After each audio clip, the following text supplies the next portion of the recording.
Hello and welcome, my art-loving friends. If you have an accordion sketchbook and are wondering how on earth to use it, I may have the answer for you today. Stay tuned. I received this Hahnemuhle accordion sketchbook in an art subscription box a very long time ago, and I did a couple of paintings in it, and it is on my channel, so I will link that in the corner for you. This is one of the paintings I did, and the testing I did for that. You can see that it was a smart art box.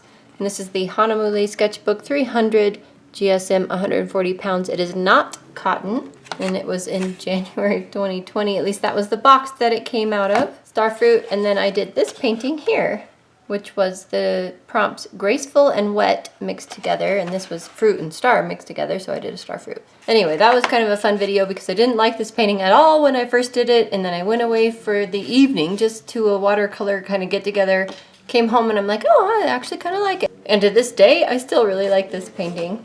This one I always kind of like. So what can you do with the accordion sketchbook? I have seen a lot of great things over on Sandrine's art channel. I'll link that in the description box below and maybe in the corner here if I can. She does them on like the little miniature accordion sketchbooks, but I did not know what to use this big one for until I had a great idea brought up to me in class. This is the intermediate watercolor class that I'm talking about that I teach at our local community college. One of my students said, let's bring in real objects and paint from them for a limited time, and then you just switch the object to the next person and the next person. And this sketchbook worked so perfectly for that because you don't have to shut the sketchbook to move on to the next page. You just can slide it along. So this was also done with all of my Hahnemuhle watercolors, and I forgot to put that in that last video where I gave you the update. So these are things that I will be adding to that spreadsheet. So we had some shells, and what we did is set a timer for 15 minutes, and you had to paint what was in front of you. So these aren't perfect paintings by any means. They're just kind of under pressure. Like, here's a painting, see what you can do with it, and go from there. So it was really, really fun. So we had shells, and then there was another shell that was very unique. I actually really like this painting, even though maybe it's hard to tell what it is. I think it's really pretty. We had feathers, and you could choose one or many feathers. We had a pine cone. This was actually a fake flower, and I thought, oh, that's gonna be the easiest one out of them all. And it was actually really difficult. Imagine that. And I had this beautiful glass jar. In fact, let me grab it. I'll show you it in real life. This glass jar here that I brought in, and that was really fun to paint. And one of my students did this one in blue, I believe. Yes, it was blue watercolor, and that was really neat to see. I also had this really antique kind of tea kettle that I brought in, and that was really fun. And this first class, the first time we did it, was a little bit chaotic because we all brought in stuff, and then the students kind of chose what they wanted, but then we ended up with a lot of, I don't know, similar stuff. I don't know. It was just better in the next class because I chose what we brought in, and we had a variety of things instead. So I think it worked a little bit better in the next class, and that's what I chose to do on the back side of this. This one actually was still the first class. This is a little jar I have. And because I was painting this in only 15 minutes, I chose to not leave the highlights and put them in later with, I believe that's Posca, or I don't remember, but I'm pretty sure it's Posca. I have in my little case that goes to class with me a gel pen, a Posca pen, and anything else for whites? Nope, that's it. Just a gel pen and a Posca pen.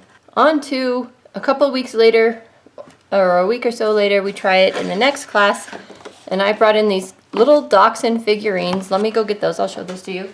These cute little guys. Anyway, these were actually kind of challenging to paint in just 15 minutes because you can see they're shiny and they're dog shape, and I did not take the time to sketch them out first. I just did them right with paint, so that's kind of interesting, but I did leave the white of the paper there. Real quick before we move on from that one, here is this in person. You can kind of see what that looks like. And back to this one.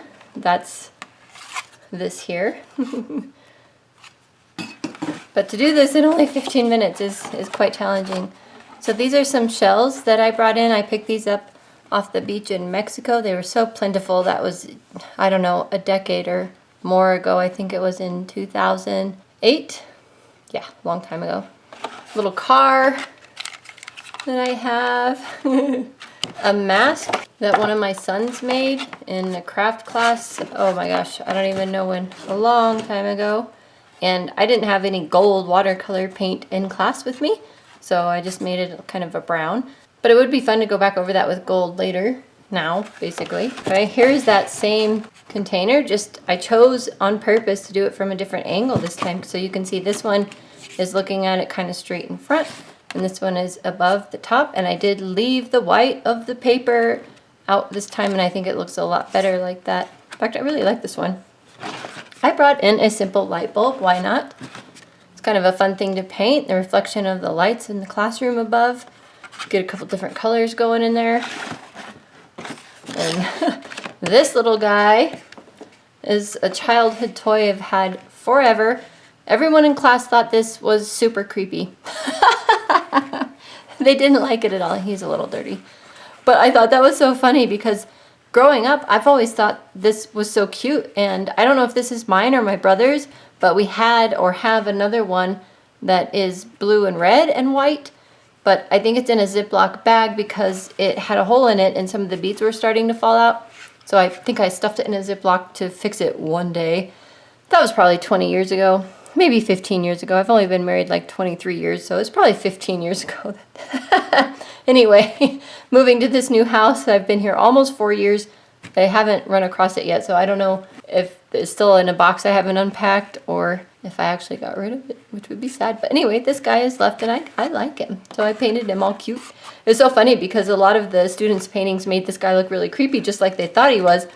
And then they look at my painting and they're like, oh, you made him all cute and happy. I'm like, well, he is cute and happy. So isn't that interesting, the different perspective? And then I just painted my Hahnemuhle palette that I was painting from because I did bring in a few other prompts just like you see here. But since I had just done them in the class the week prior or 2 weeks prior, I was kind of over it and wanted to paint my palette because it's all colorful.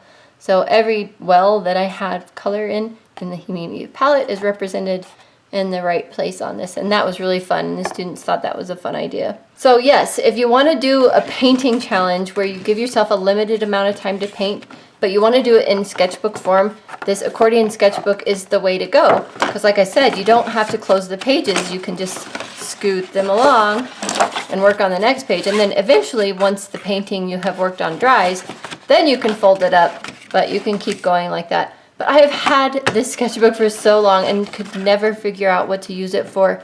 But that challenge was a great way to use it up. And in fact, now that I'm probably going to do this in every single intermediate watercolor class, I kind of want more accordion sketchbooks. But I'm not going to buy any, so if I want one, I'm going to have to make some. So that probably may not happen. But it's a fun thought.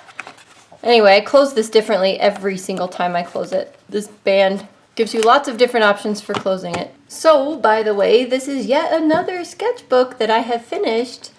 So I have finished more than I thought, along with my Inktober ones and that one that I thought was my official first one.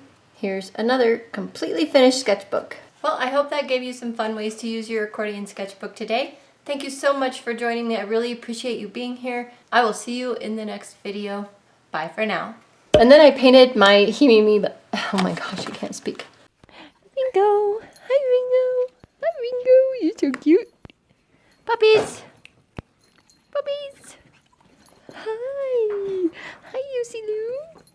Hi, Lucy Lou!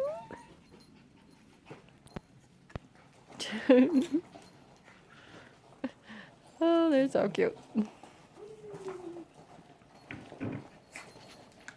There's another one incoming! Hey, Wilma, what's up? Hi, sweetheart. Bye, sweetheart. She's gone. There's my favorite. That's Jack. That's my favorite. He found his cup koozie. He's gonna go chew it up. Bad dog. These two. That's my left one is my other favorite. With the ears up in the ear on the left. What?